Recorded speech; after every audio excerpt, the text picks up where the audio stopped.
So I want to go ahead and get this town hall officially kicked off and started. This is one of two town halls that we're doing. Today we're doing it from 12 to 1 to give folks an opportunity during their lunch hour to join us. But we will also have one March 30th next week from 6 to 8 p.m. So that we can try and capture some of the after work crowd so that we have the opportunity to hear from as many people as possible. I want to say just good afternoon to everyone. My name is Elisa Vikalis. I'm the president of the Anchorage School Board, and it is my privilege to serve as the moderator for this afternoon's town hall. Before we begin, I would like to acknowledge with gratitude the Dena'ina people, both past and present, who have lived on these lands since long before Anchorage was here. May we all be good stewards of this land. Chanan. I want to take a moment to go over some of our town hall format and our expectations for today. We will be covering two policies, each one separately, and they'll have separate allocations for the Q&A portion. We have a panel prepared to answer questions as articulated from this group. And while there is no chat feature in this format, you may submit your question or comments to the panel through the Q&A button at the bottom of your screen. The Zoom webinar will be recorded and be made available on the ASD YouTube page for later viewing as well. We will begin with a brief overview and a reading of the proposed anti-racism policy before moving into the question and answer section. And at approximately 12:35, 12:40, we'll transition into the Q&A section on the proposed instructional equity policy. And we plan to wrap it up right on time at 1 o'clock. Knowing that we will very likely have more comments and questions that we can probably get to, I want to point out on this screen that the draft policies can be found at that website on the ASD website. And also there is a link on the bottom of that page to submit more comments and questions. So if we don't get to it, we will be harvesting all of these questions so that we can come back with them, whether through the next town hall or just we'll find a way to answer questions that folks we know want to ask. I'd like to take a quick minute and introduce some of the panelists that are here today. Sonia Hunt, our Senior Director of Equity and Compliance. Patricia Ahrens, Principal from Inlet View Elementary. Sean Prince, Principal from Bartlett High School. Alan Wardlaw, Assistant Principal at Clark Middle School. Douglas Williams, a teacher from Mears Middle School. Dr. Dina Bishop, our Superintendent. Dr. Mark Stock, Deputy Superintendent. And then myself, Elisa Vikalis. I have Margot Bellamy, our School Board Vice President. Alicia Hildy is our Governance Committee Chair. And I do see that we have board members Holloman, Donley, and Marcette also in there that can also help answer any questions as well. So just a quick gentle reminder to our panelists to please mute your microphones and your video when not speaking. And just here we go, let's kick this off. So what I want to do is talk about what board policy is and is not real quickly. So as many can see, a board policy, it defines the purpose of why we have the policy. It describes it in the general terms and it gives the framework for the district. It's almost like a 30,000 foot view, if you would. It does not talk about the management part of the process. That is where the ARs come into play. It does not give a step-by-step process. It does not overprescribe what the superintendent and the staff and all of that will do. And so I just wanted to make that clear that when we're talking about policy today, we're talking about the higher level, not the other side of it. And so there'll be times where the board might answer some of the policy questions and maybe the administration might answer some of the how-to, the implementation part of it. And so just wanted to be clear on some of that for folks in the audience. So their first policy that we're going to talk about today is the anti-racism policy. And we'll go ahead and put that up on the screen for folks in just a minute. Oh, I've lost my phraseology. Anti-racism is the practice of identifying, challenging, and changing the values, structures, and behaviors that perpetuate systemic racism, racial hatred, bias, and the oppression of marginalized groups. That's where we're starting. I lost my notes on this one. Hold on just a quick second, because I want to, this is important for me. I want to make sure that I get this right.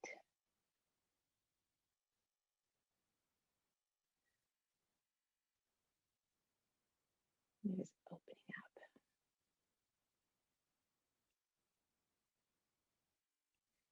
So the purpose of this policy is to guide in conjunction with current board policy, the district's work in eliminating all forms of racism from policy, structural organization, and procedure.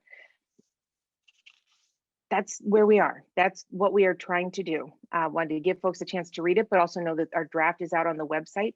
And so now I want to turn it over and start to talk about the questions from folks that we are seeing and getting. So one of the questions that we most commonly get is, what can we do as parents to help address issues of racial inequity within the district and the community? And I want to see if we can turn that over to, let's start with Dr. Bishop.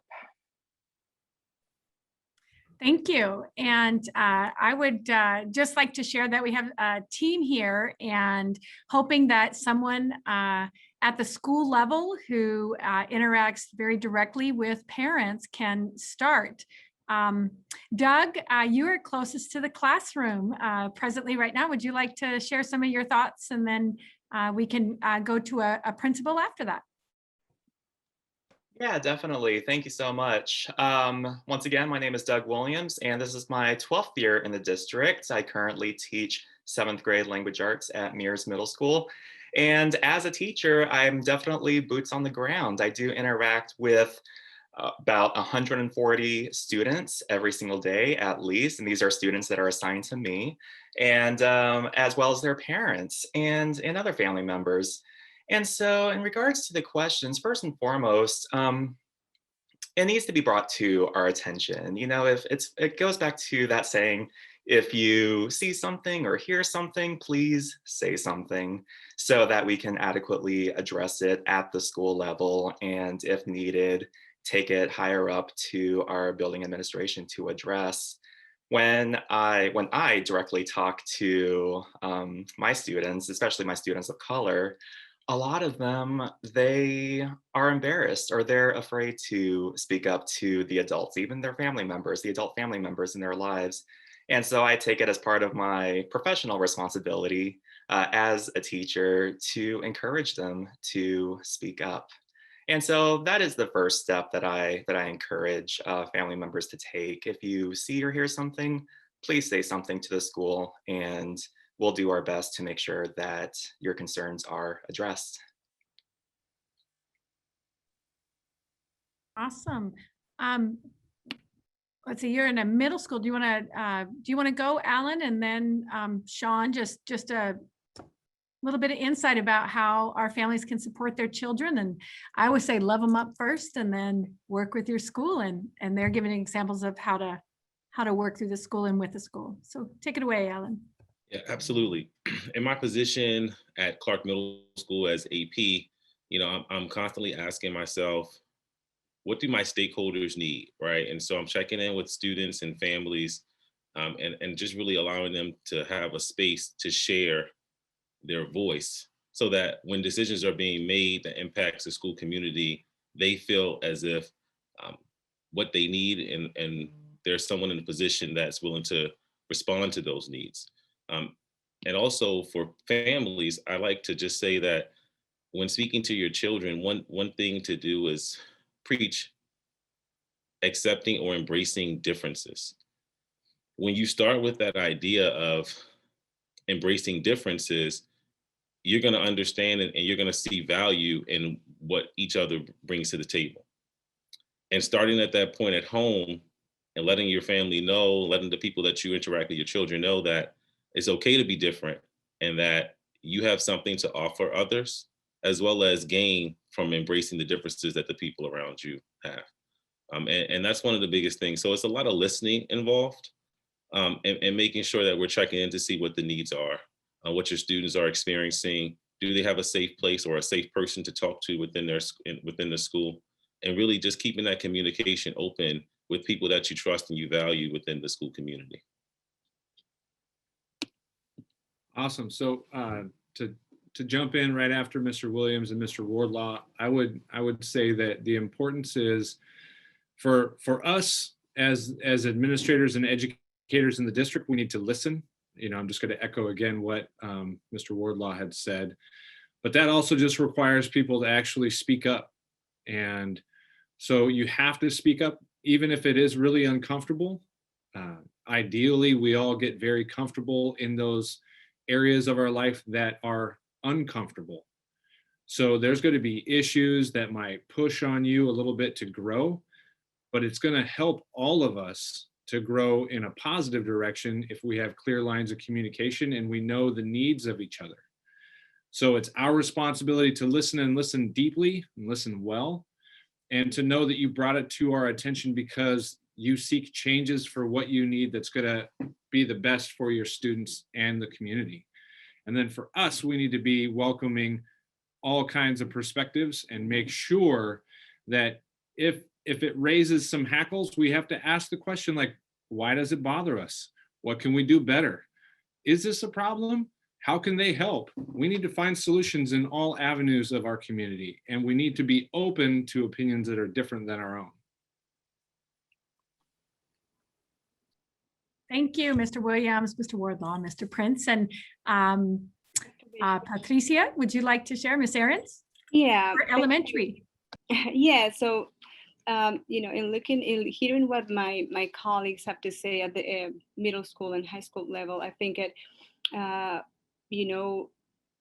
we start here at the elementary level with opening the space for students to communicate. And one way of doing it, and one way that here at my school that we are doing is, looking at our resources, our library resources. I am working with my school librarian to really look at our collection and see how many of our books have books that are related to our school representation. Do we have enough books that represent most of our population here?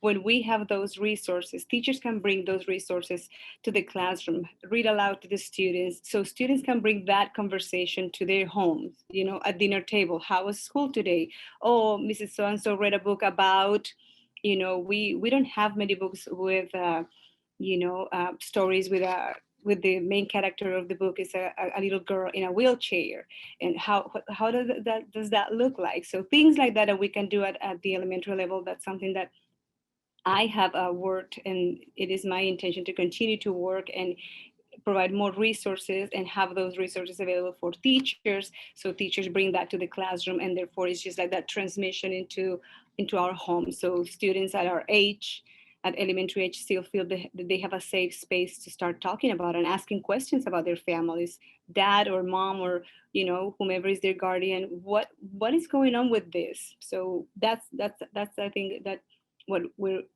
things can start. Thank you. Awesome. Thank you so much. And Sonia Hunt, would you like to just round it out, being from our department here and our outreach here? Thank you so much. I listened to a keynote this morning by Dr. Karen Mapp, who is a family engagement expert. And one of the things that she shared as a part of her dual capacity framework is that, and this is what I think we do excellently here, is that we build an infrastructure for that two-way communication. We build an infrastructure to really engage with our students in their families. I think that in a school district where we have to keep in mind that 100 languages are spoken, that's not an easy job. But I think that we are definitely heading towards a direction where we are engaging people in the places and spaces that they need. The second thing that's critical to that, that school-family partnership is valuing families as a key and important member of the partnership, right? And I think that as we continue this equity journey, as we continue this SEL journey, as we continue this family engagement journey, because it's all intertwined, that we continue to lead with families being an important and key and relevant partner in the school family partnership in addressing it as such. Remember that parents are a child's first teacher, right? And so those messages are continually shared in the home, and we continue it in the schools. Thank you.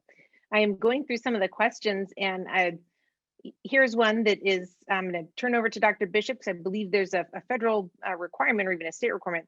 Does this mean that we are going to stop separating our races, i.e. stop asking if you are Hispanic or Alaska Native? I'm understanding that this is specifically on our data and forms. Actually, that's a federal requirement in which ASD participates as a member of our state in receiving federal grants and monies. Those are reported. However, they're self-reported, and people can leave those blank if they'd like, but that is part of our requirements. Thank you for that. Another one is the U.S. Department of Justice estimated that there are about 191,000 hate crimes or incidents per year. How is ASD planning to facilitate and implement these needed discussions?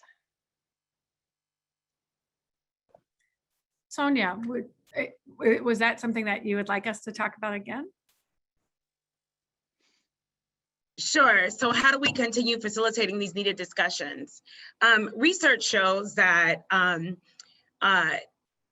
other than my own coin phrase, I think, or our coin phrase, is that this equity journey or anti-racist journey is that itself kind of defined. It's a journey. And research talks about having training, and more important than training are areas of accountability.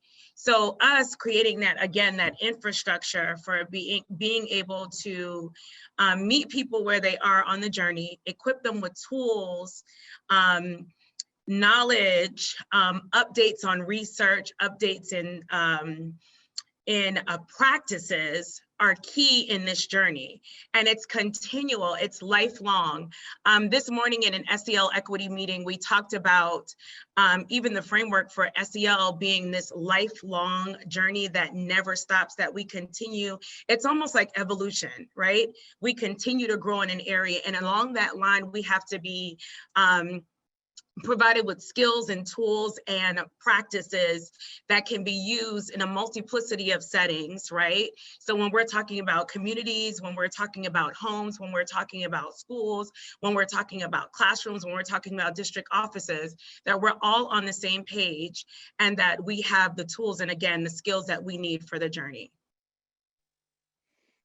Thank you. Got another fun one in here. How will the ASD board and administration handle any potential negative community feedback about these policies that may, in parentheses, unfortunately reflect racist or inequitable perspectives? And I wanted to ask our governance chair, Alicia Hildy, and then maybe Margot Bellamy to follow on if she would like. Thank you so much. So part of that process is engaging people now, and as we had our first drafts, here at our board meeting, we're welcoming feedback and things like that. So making sure our community knows that we're interested in what happens. I think we heard that from our teachers and administrators, the building level. Say if there's a problem, right? And then we can resolve things. I think respect is a really big part of that. We all have our own histories in our family and ancestry that we all get to be, proud of our family and how they got to America, or whatever, your history is, or your family's journey through, the ages. And I love hearing that about people. That's what makes Anchorage so cool, right? Everybody has this wonderful richness to bring to our community. So starting from a point of respect, I think, is really important. And our board communicating that we do want to hear from people, that we're not afraid of hard questions, that you don't have to have like the perfectly crafted question or know just the right way to ask it. You're not going to offend somebody. Like, we can kind of work through and say, what is the real concern under here? So I love that that's what I heard about doing at the building level, but the same applies for the leadership at the board level. Sure, thank you. Thank you, Member Hildy. So if I'm understanding the question, can you hear me? Okay. So if I'm understanding the question has to do with what the potential for negative feedback, and how we would handle it as a board. Not speaking for the administration, although that was a question. How would we handle that negative feedback? So the role of the board, you in the beginning, you gave an overview of, our governance responsibilities. And so I embrace feedback. I think everybody on the board embraces the feedback that we get from our families. We did that process during our strategic planning process. We give people the opportunity to share, to tell us what their hopes and their dreams are. And I don't think this policy is any different from that. I think because we bring a certain ideas with us around some terms, race being one of those terms, I think we have to be open and accepting and try and listen to where people are coming from. In the end, I go back to the superintendent's work that's already been started. All means all, and all of our kids right now are not being as successful as they could be. And so, and one of the ways that they're not is around poverty, it's around special education, special needs, and it's around race. And so, part of this journey, as Ms. Hunt just referenced, part of this journey is for all of us to come to grips with that. What does it mean for all of our kids to be successful? And how do we build systems of support that will support that and embrace our families? So yeah, it's going to be tough, but it's going to be, my hopes is that it will be a journey that we will all have a part in, and our kids will end up being successful. That's probably more than you wanted me to say, but that's it. Thank you. So I want to take it back to the school side for a moment, and a question. What are the proposals for implementing an actual system for parents to relay concerns to schools or teachers? And I don't know who might want to take that, from what level. If I may call on Sean Prince, followed by Mr. Wardlaw, and then followed by Patricia. Ms. Michaelis, can you read that question just one more time, please? Absolutely. What are the proposals or ideas for implementing an actual system for parents to relay concerns to schools or teachers? Okay. For us at Bartlett High School, one of the things that we try to do every time we have parent meetings or open houses is just be open and ask questions just straight out of the box. What questions do you have? How could we serve you better? What are your needs right now? Also, just make sure that the systems that are in place are open. So if you say that you want people to email you, that you check your email. That if you want people to call you, that they have your phone number, and that you actually return phone calls. So I think those kind of steps are out there already for us as a system. And again, to return to our previous conversation, if you have concerns and you want us to address them, please let us know, because we can't fix what we're unaware of. All right. So at Clark Middle School, one of the things that we do, we try to build trust. We know that the essential element of building a team is to have trust at that foundation. And when parents trust and when families trust the school, they will call and ask and reach out to us with concerns that we can help with and some we can't, but they know that we're there for them. And so this school year, it's been a very unique school year. So one of the things that have happened here, along with our monthly parent meetings, families have my cell phone number, and just having that ability to reach out and to ask questions, to get feedback and to get results has been a slow, but a really just rewarding process of gaining trust. And so, that trust might start with just ordering a computer and it's showing up at the house. And then that leads to expressing a concern of need that the family may have outside of something that even could be academic. And so for us, continuing the communication and building trust are the ways that we are trying to just promote that open door policy and keep the conversation alive here at Clark Middle School.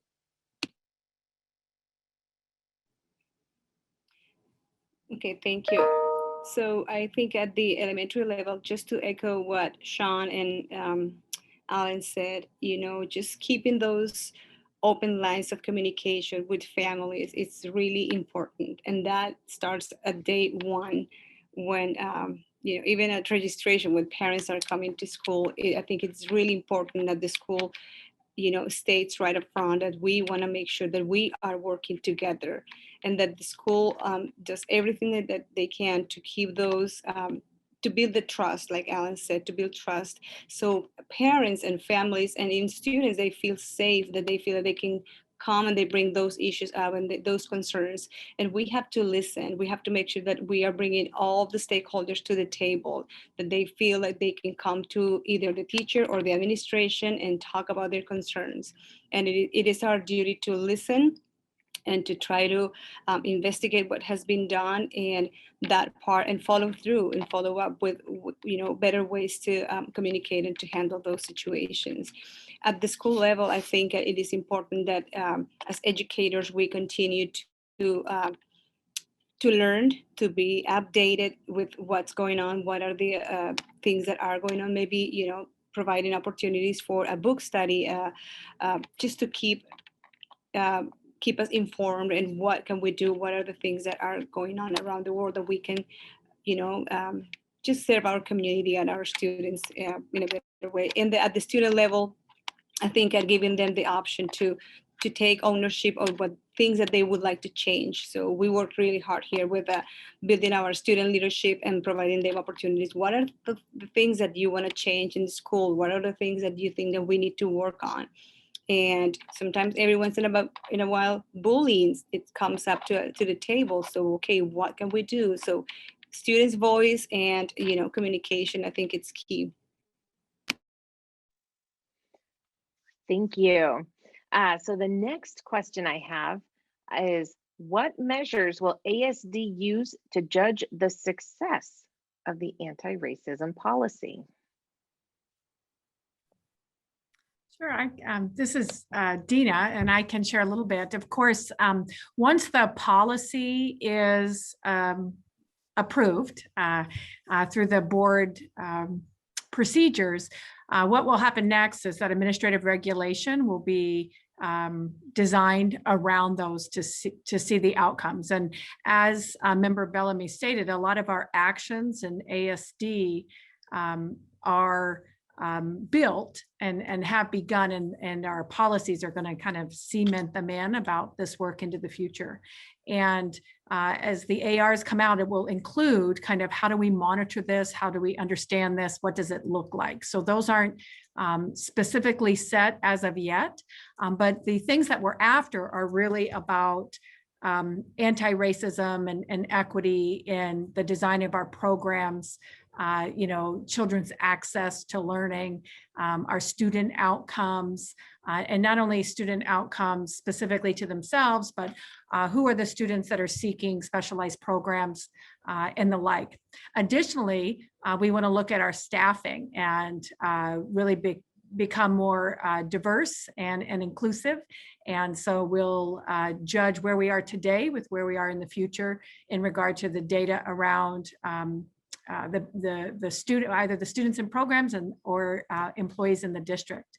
Additionally, and this can match another question that's in there, the Anchorage School District 5 years ago, about this time in the spring, we implemented a public dashboard of the accountability of not only student learning and grades, but of attendance as well as discipline. And so these are measures that we would like to see any variance in our student groups disappearing, that the disproportionality of students in different categories, if you will, would mirror, or we would not have any disproportionality, and they would mirror our student groups that are already in ASD. And in regard to, excellent grades and moving forward, we want that for all students to reach their dreams, and really some of our practices with discipline would really decrease any kind of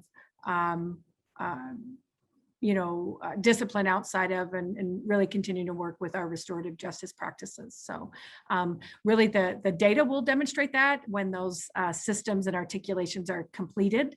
But those are the things that we can look at to see, are we doing better tomorrow than we've been doing today? Thank you. So I'm going to ask a question, and then I'm going to direct an answer toward Sean Prince. A lot of content of anti-racism strikes me as hostile to white folks. What steps will ASD take to make sure white students and their heritages are not denigrated or insulted by anti-racism curricula? All right, that's an excellent question, Ryan. Thanks for asking it. I really appreciate it. It makes me think about the purpose of education. And when I was a history teacher, it was important for me to actually look out at the sea of students that I had and to try to understand where they might be coming from. And being that Anchorage is one of the most diverse districts in the nation, I can tell you that as a teacher of history, I noticed that most of the history was that of white folks, and that most of the students in my classes were not white. So they didn't hear their histories. And I think when we talk about curriculum, we need to think about the inclusive education of all involved. So if you're not hearing the stories of people that are sitting in front of you, they have no reference. And this also goes to speak to the teachers and educators in the building, also reflecting and mirroring the people who are sitting in front of them. So right now, the Anchorage School District doesn't have a very strong, diverse teaching and educating population, and we're working on that. But it's going to take a lot of time and effort by everyone to make this happen. I wouldn't worry about it denigrating people or insulting them through curriculum, because what's actually been happening is it's been a denigration and insulting to a lot of other people who were not even included in the history telling. So I think it's important that we take this back a notch and realize that we have left the voices of many people out of the conversation for far too long. Thank you. Did anybody else want to chime in on that one? I wanted to recommend Doug as a classroom teacher. I was just about to unmute myself. Thank you so much. Yeah, no, as a classroom teacher, I stress the importance of, inviting all students, including our white students, as being part of the process. I think, whenever we address issues concerning racism, we kind of approach it as it's a solution for people of color to solve. But in a lot of cases, that is not truly the case. Our white students and white faculty members are just as important to the process. And if we do make this a cohesive process where everyone, including our white students and families and staff members, are included in that process, then I'm sure we can come to a solution that is approved by everyone and does not leave anyone behind or feeling marginalized. Thank you. Member Hildy, you had your hand raised. Thank you so much. This gets to a curriculum component. So we do have a curriculum review process in the district. So the any changes to our curriculum is going to go through a public process. We want to invite parents and community members to be a part of that process, and make sure that we're doing a better job of making sure students know a deep, rich understanding of all American history, civics, and government, right? That's what makes strong citizens. That's what makes people engaged and able to think independently and take responsibility for how their actions impact, themselves, their family, their community. Learning from history is always a valuable tool. So to the extent it impacts curriculum, it's expanding. I would anticipate any curriculum would include more people's story, but just doing more doesn't actually improve the academic outcome. So the goal is to improve students' understanding, right? That has to be a two-part of that. So rigorous academic curriculum that better represents American history. And so. Member Hildy, may I add just a couple of comments? Thank you.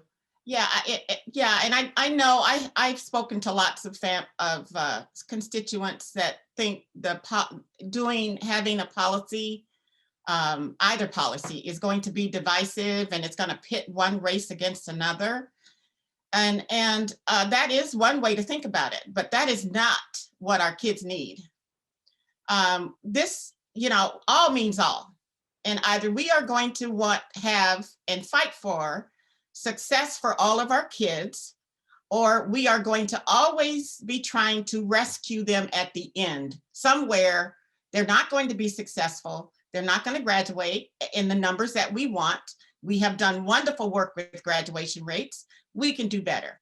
And so when we are thinking of the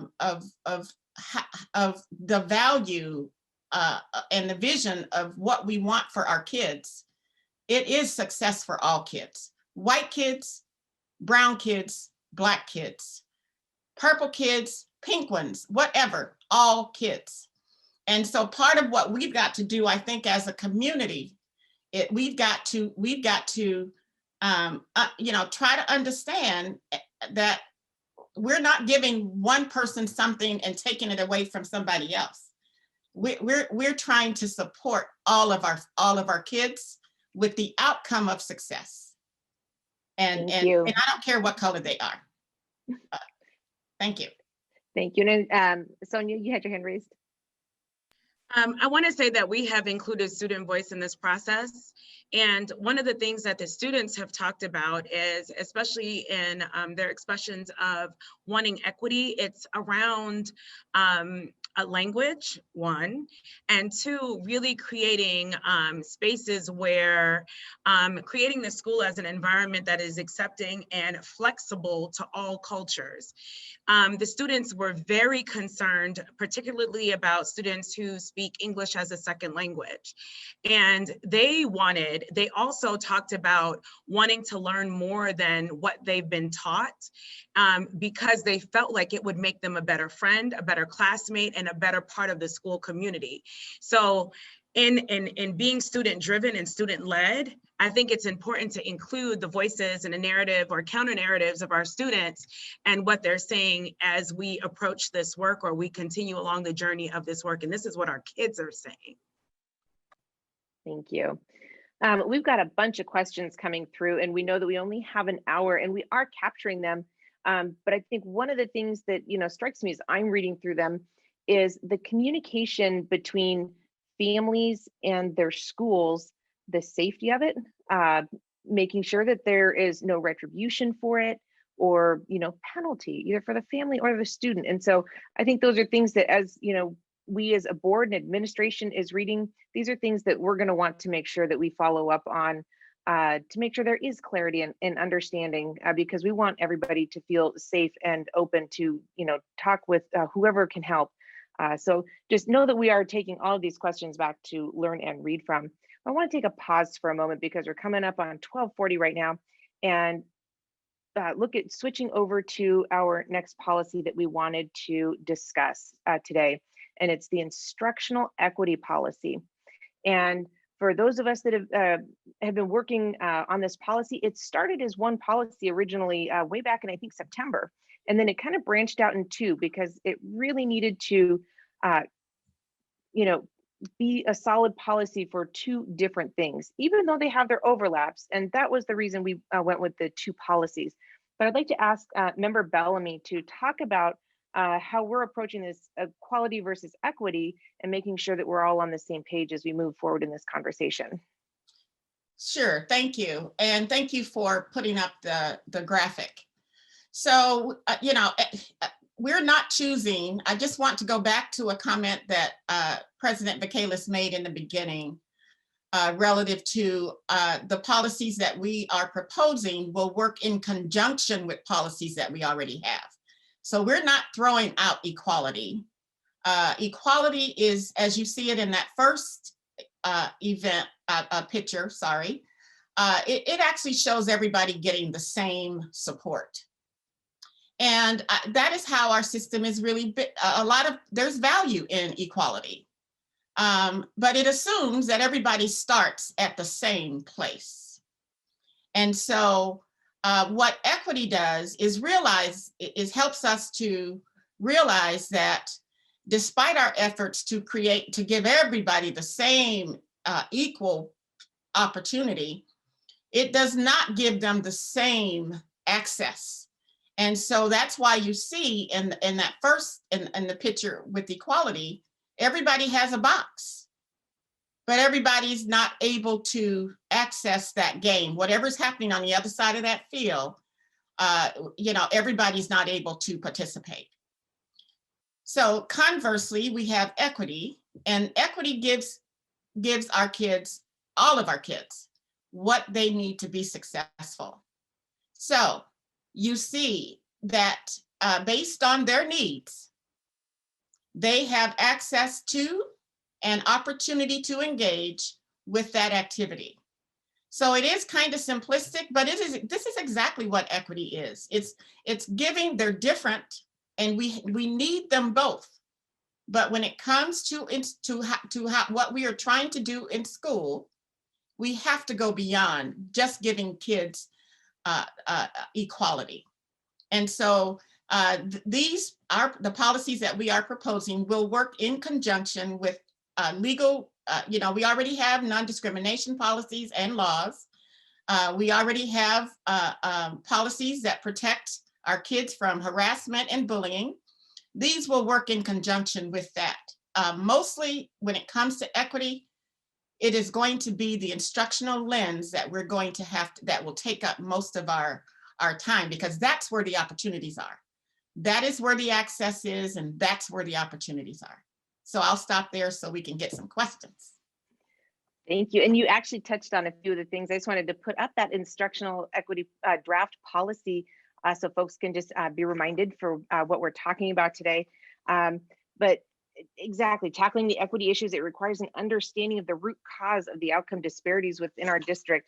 And we know that equity gaps exist because of the barriers or the inequitable access to opportunities that you're just talking about that just kind of keep things going. So as a district, we want to make this a policy that says, we don't want any more barriers. We want this instructional equity, and we want the district to continue moving in those directions to make sure every kid has the opportunities that each other kid has. And so, I add one more thing?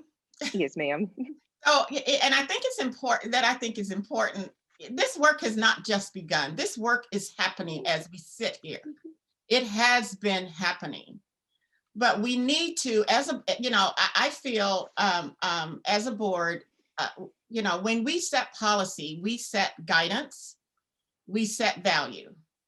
And without it, people, we're not supporting the efforts.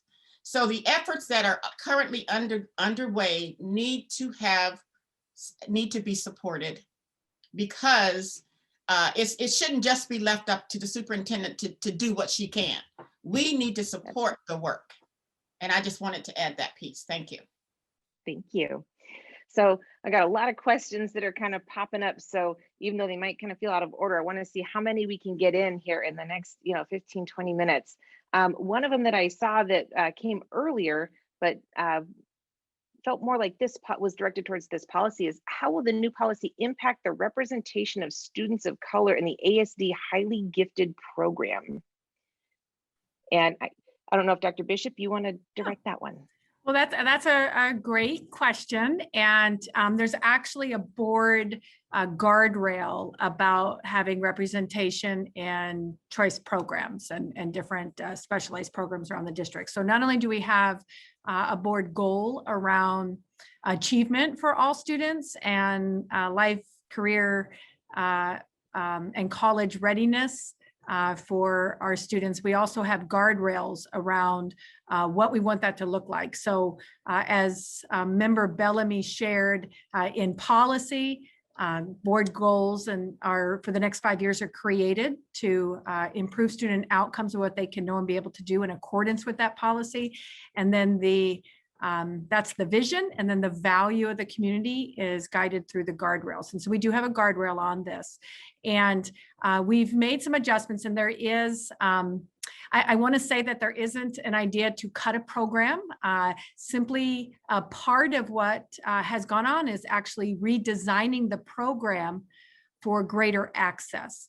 And so we know in high schools, kids aren't ready for AP English or honors English or some of our more rigorous classes from one year to the next. They're really ready for those from preschool on, if we share that every year we're preparing kids and should look to what we're doing this year to move them forward in future years to not have any kind of a glass ceiling on them. And so part of our changes to whether it's our gifted program or immersion programs, IB programs, we can name several.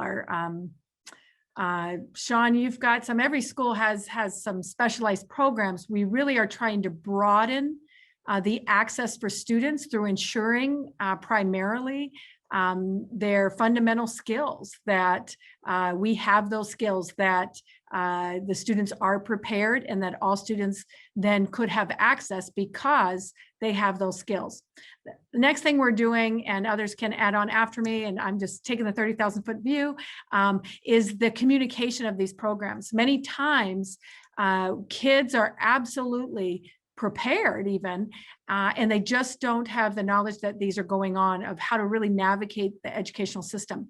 We found this out in our College Board equity audit of AP courses or advanced placement courses, and that was begun by Secondary and Sonia Hunt about a couple of years ago.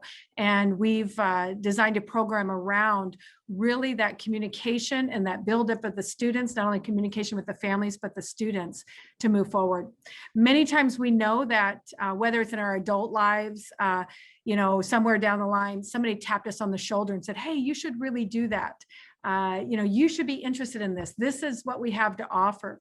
And looking at our own practices about how students access specialized courses, putting that mirror on ourselves to say, how does this happen, has allowed us to understand how students can get to a place.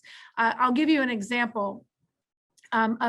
This was the middle college, and in speaking with a community group, they asked us a couple of things: ensure the access was there of the young people to have the choice, but then also how we communicate to the general public. In a middle school, when I want to share a program that's occurring in a high school, that's a specialized program that kids might be interested in, whether that's in a language or an honors class or a CTE course, career and technical course. Sometimes some kids receive it when I put them in a gym all together.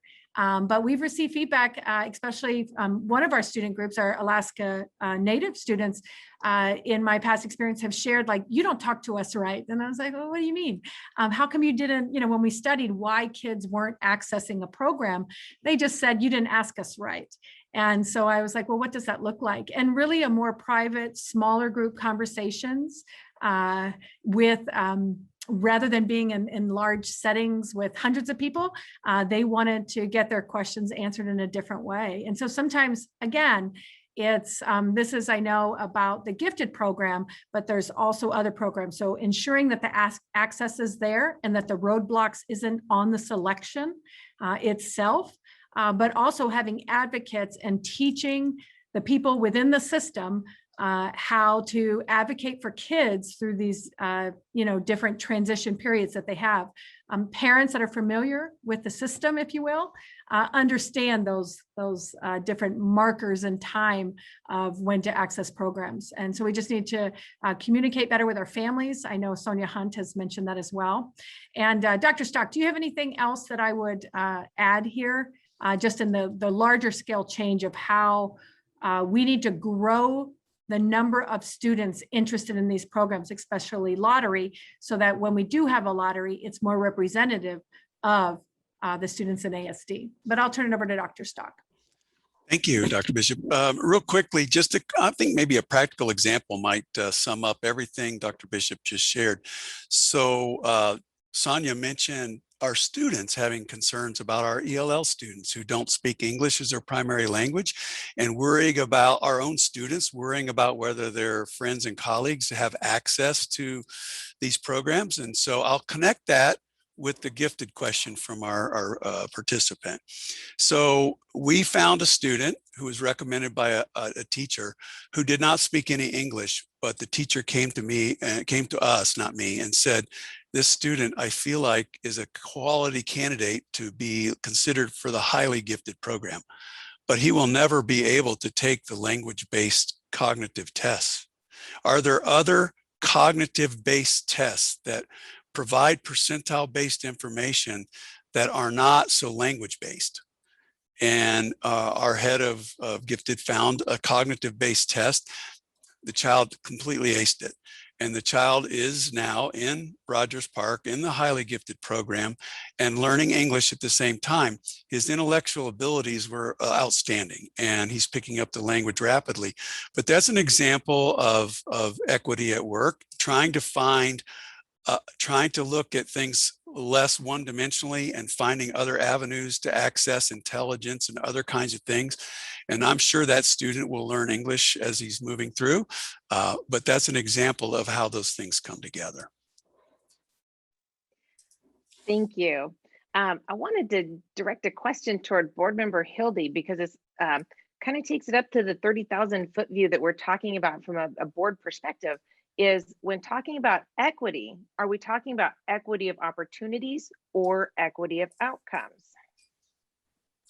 The outcome expectations for our students are that, one, you advance a year of school each year, and if you're behind, we want you to catch up to the expected level. So that outcome is whatever the board's goals are for reading proficiency or whatever. We want every child to be successful in our schools. We want them to. That is the mission of the district. When we talk about, so that's equity of outcomes, that can look different. If you're a really advanced learner, we're not going to let you hang back at 4th grade, right? That's not going to be fair to that student either. We want to make sure, so to that extent, that it would be equity of outcomes, but in general, it's the board's goals. Was the other one equity of resources? Equity of opportunity. Opportunities. So definitely equity of opportunity. We want to make sure kids have the opportunity to try and fail, right? Sometimes kids don't do great, and that's part of the educational experience. Making sure we get to kids know about it. I talk about this a lot with our charter programs. Parents don't always know that there's a choice for their kid, and it might not be the best choice for them. They don't know, but unless they have that opportunity to learn about it, then we're not, really giving every kid the same shot or same access to resources. How does that apply? That's equitably is making sure we look at what's happening and see if we need to reach out to different groups in our community to make sure that they know about it. Increasing the lottery pool is what's going to increase the number of kids who are in a lottery program. So that's how I look at it, but really it gets back to empowering parents, to advocate for their kid, that each child has great worth in our district. We want each kid to be successful. As Member Belling mentioned, all means all. Every kid in our district is to show up, be, safe and well, and, access to their academic potential. And that's really what I think the root of all of this, I hope to come out of it. So what I hear you saying is it's not either or, it's and. It's not one or the other. And Dr. Stock, I see your hand raised. Well, you just answered my, I was just thinking these are not mutually exclusive in my mind. And I was thinking of the way Member Bellamy put it right at the beginning, is that think of equality as sort of a base. So I'm going to pick on Doug here. So let's say Doug had 20 vocabulary words that he really needed his students to get for this week. And he's locked in on those 20 because they're prerequisite for everything he's about to do. So those students get an equitable opportunity to learn those 20 words, do the activities he's got. Partway through the week, Doug recognizes I have 10 kids that are not picking this up. He may pull them aside. He may call their parents. He may give another activity. He may give these 10 something else to do, and he may redesign something to try to get those 10 kids up on those extra 10 words, because they're getting a different opportunity to try to get to the equity of the outcome. And the outcome was learn these 20 words. Now, is that fair? Those students got more time So the answer is yes, it was fair. They had equal opportunity, but then they got something extra because the equitableness of the outcome trumps the equality of opportunity, because those students will not have access to the rest of the content in his unit if they don't understand those 20 words. So their access to opportunity is contingent upon that equitable outcome. And that's how I look at it, if that helped. Thank you, Dr. Stock. So I'm going to maybe go down into either the superintendent or the principal level on this one. So how is equity measured to determine who needs that additional assistance to obtain equal opportunity? Is it skin color? Is it gender? Or is it maybe grades and you know, their academic, where they are at the time? I'll start that. Certainly student outcomes and how they're doing, and let the folks in the schools determine that, do matter. If we have, especially a board goal that students are reading on grade level, we're going to use our interim assessments to see, as we teach, our students learning. And then like an example of, we had implemented about 4 years ago, time in school called Win Time. And it was what I need now. And it was designed about a 45-minute period. And this is in the elementary school, that all kids, very similar to what Dr. Stock said, have access to high quality reading instruction. We're going to guarantee that all of our classrooms have high quality reading instruction. But as we move through certain units, these wing groups are established for 45 minutes a day, and it's giving students what they need. It could be a student needs more vocabulary, or just being able to comprehend something else. You know, maybe their phonemic awareness isn't strong with the manner in which they're sounding out words. And so we would add on instruction. So it's the power of the and in the instruction. There might be, and member Hildy shared this, that I did this grade level reading, and we're seeing that these kids actually, their critical thinking is pretty high. So that what they might need is some advancement in another aspect of that reading curriculum. And so we really look at student learning and what they can know and be able to do according to our standards to really assess, how do we then provide for those equitable outcomes. Some need more, some need something different. Some need additional way up, you know, even further looks into things. So we do use data and to assist us with that, because again, our community has shared in designing of these goals that they want capable, life-ready students graduating from ASD. Somebody from the building want to hit that in a more, I guess, closer to the classroom level? I can try to answer that question. A number of years ago, when I was an assistant principal here at Bartlett in the curriculum department, we had noticed that our participation in advanced placement classes was rather low. And we had participated in a grant called the National Math and Science Initiative that actually pushed for higher enrollment in AP classes. And after that kind of deep dive into our own data and looking at the number, not only just the number of students, but the type of students that were in our AP classes, it was pretty obvious to us that we were kind of getting in our own way. We had some old practices that basically channeled and funneled a certain kind of student into the AP classes, and that wasn't necessarily looking primarily at race or ethnicity. It was just looking at the fact that, why are we having such low numbers of participants, and why is there such a low number of success getting a 3 or higher on the AP exam? What that grant actually did in 3 years was it opened the eyes of our school to know that we just needed to get more students involved, and we needed to get better training for our teachers, because we actually went from having about 123 students taking about 150 exams, scoring a 3 or better at 28%. Was their success rate. In 3 years, we were up to almost 300 students taking over 300 exams with a passing rate of 48%.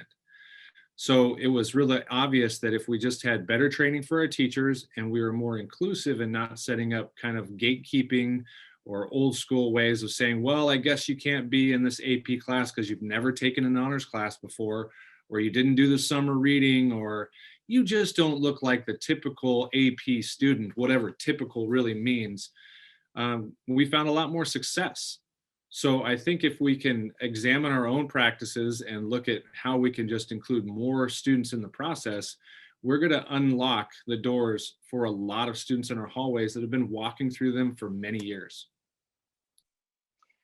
Thank you so very much. It has turned to 1 o'clock, and I want to be respectful of everybody's time, for our panelists, to our community. I know that this was a short session, and we look forward to having a 2-hour session next week. We are gathering all of the questions and the comments that have come through in the Q&A box. Just a reminder that that website right there on the screen will also take you to the draft policies as they are currently written, and a link to submit more comments and questions. We're trying to get as much as we can from as many people as we can, so that we move forward in the most informed way from our community as possible. So I just, again, want to say thank you very much for joining us today, and I hope everybody has a wonderful afternoon.